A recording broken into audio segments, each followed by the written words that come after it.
society goes broadband, also as we heard, in the rural areas, please don't forget the public services that protects the public every day and during emergencies and disasters. The people that protect us must have access to secure broadband in order to be able to deliver quality service and not just best effort as on the internet. And in order for the emergency services to do that, they need to have access to dedicated harmonized spectrum for broadband services as well. Thank you.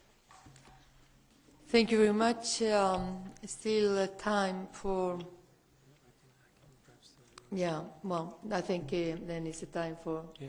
I think one topic that was mentioned by Mrs. Portman, Mr. Lamberts, and I think other speakers, is a concern that perhaps spectrum could sit there idle, that there could be some cases of spectrum hoarding. I mean, many regulators now have taken steps like imposing spectrum caps. Certainly in the field of telecom, when spectrum is auctioned, it usually comes with population coverage obligations, which are, I guess, two ways of preventing frequency hoarding and having spectrum sitting idle.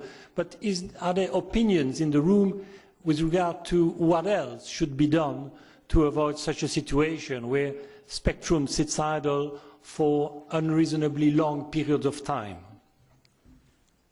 Yeah, Microsoft is an ID. Thank you, Mr. Chair.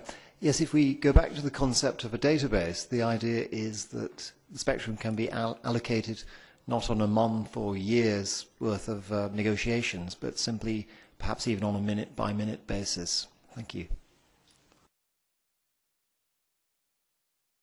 This aspect that Mr. De French has pointed out.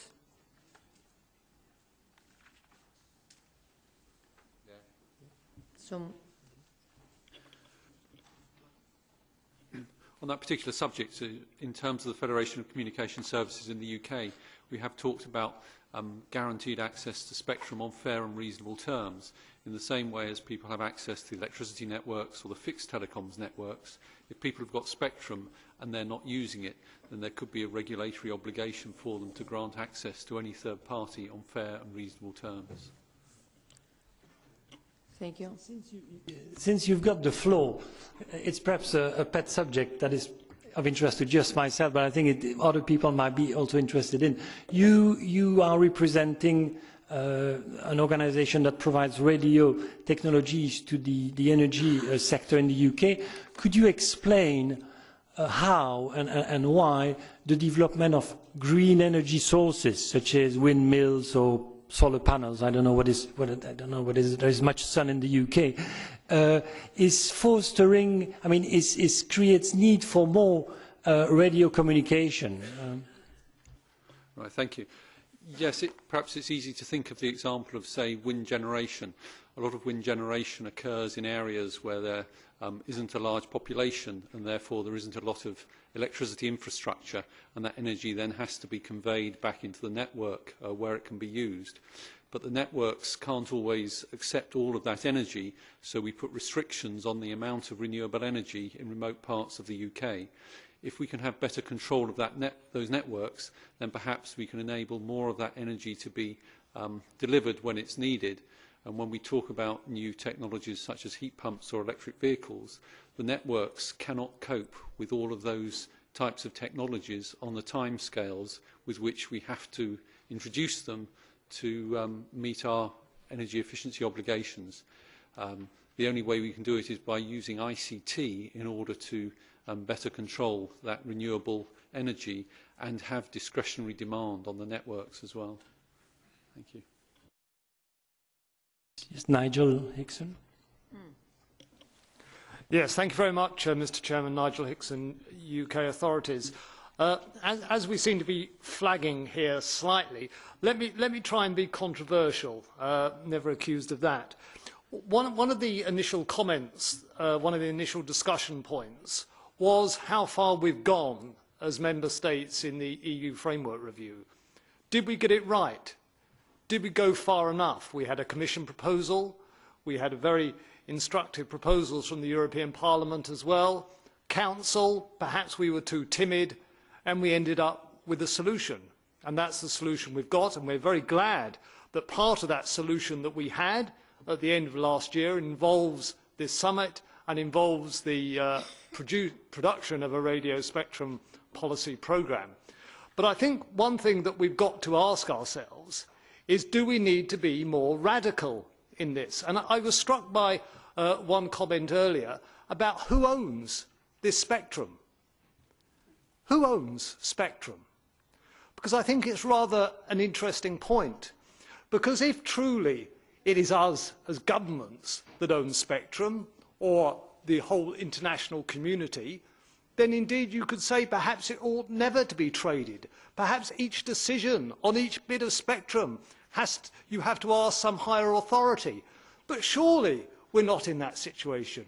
Surely if we're going to compete, as various speakers said earlier, with a world where, and with other countries and other regions which are forging ahead in use of much greater swathes of spectrum than we've got available in terms of the digital dividend, then perhaps we have to get beyond this ownership point, and we have to look to the greater good and how this spectrum can be used efficiently, yes, for public services as well, but also for the economic benefit of the European community. Thank you. Thank you very much. We have one question there. Please. Hi there. Alan Rees from the British Entertainment Industry Radio Group. We're the wireless microphone lobby in the UK. I'd like to go back to the original question of how the economic recovery can be supported by the radio spectrum. What we've heard a lot about is how the recovery will be digital, the unique benefits of mobile broadband, social inclusion, but I want to talk about what this might mean in practice. Because for me, all I see is that we're talking about the delivery of information or content, how fast it can be delivered, how it can be delivered. We're basically about more data, faster and cheaper. And then, once that assumption seems to be accepted, people are talking about, well, how can we devote more spectrum to deliver that? What seems to be ignored to me is the symbiotic relationship between content and the actual method of delivery. It's actually the content that's important as well as the method of delivery in actually stimulating the economy. What do people want to watch? What do people want to see? What do people want to download? It's music, television programmes, sports events. How are these made? These are actually made using spectrum. People who use wireless microphones need to produce this content, which is then distributed using the same spectrum that people want to take away from the wireless microphone community to actually distribute that content. So what I'm saying is really, an analogy might work. There's no point in having a fantastic irrigation system if the water is either polluted or non-existent.